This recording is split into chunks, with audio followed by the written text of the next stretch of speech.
Hey guys, David here from the Financial Couple. In the previous video, we covered what the stock market and what a stock is, but we only went briefly on where stocks are traded. So today I'll be talking about stock exchanges and stock market sectors. If you guys haven't watched the first video, I will link it down below. So what is a stock exchange and where are they located? Well, the stock exchange is described as a physical location where all the securities are bought and sold. Here is a picture of the New York Stock Exchange, and here's how it looks on the inside. As an example, let's say you are looking to get some Facebook stocks. If you go to any website to find a quote, you will notice that the stock exchange is listed.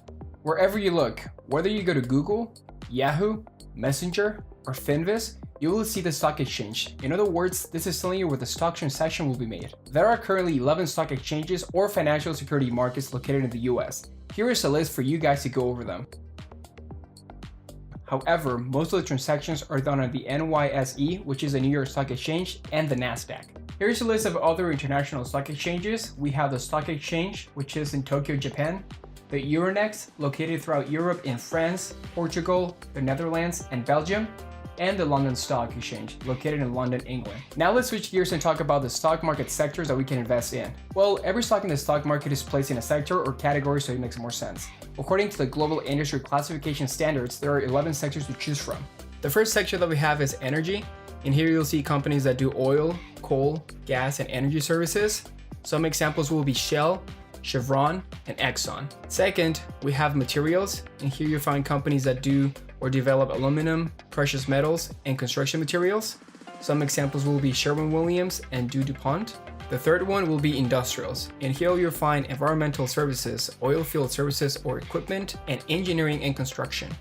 Some examples will be Caterpillar, 3M, and UPS. The fourth one that we have is consumer discretionary, and here you will find motor vehicles, home building, and electronic or appliances. Some examples will be Ferrari, Home Depot, and Amazon. The fifth category that we have will be consumer staples, and here you will find beverages, food, and household or personal care.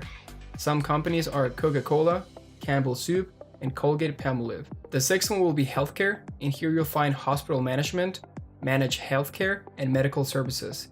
Some examples of companies will be Cigna Corporation, Humana Corporation, and United Healthcare. On the seventh category, you will find financials, and here we will have banks, insurance companies, and rental or leasing corporations. Some examples will have JP Morgan Chase, Wells Fargo, and Bank of America. The eighth category will be information technology, and here you'll see some data processing services, information technology services, and packaged software. Some examples will be Dropbox, IBM, and Microsoft. On the ninth category, we will have telecommunication services, and in here you'll find communication services such as T-Mobile, AT&T, and Verizon. On the 10th category, we have utilities, and in here you're looking for electric, gas, and water utilities. Some examples are Ameren Corporation, Southwest Gas Holding Incorporated, and California Water Services Group. Finally, on the 11th category, we'll have real estate, and in here you'll find real estate development and real estate investment trusts. Some examples are American Homes for Rent and Workspace Property Trust. I really hope this helped you guys expand your perspective when looking for stocks. If you found this video helpful, please don't forget to hit the like button, subscribe to the channel, follow us on Instagram @TheFinancialCouple, and I will see you guys on the next video.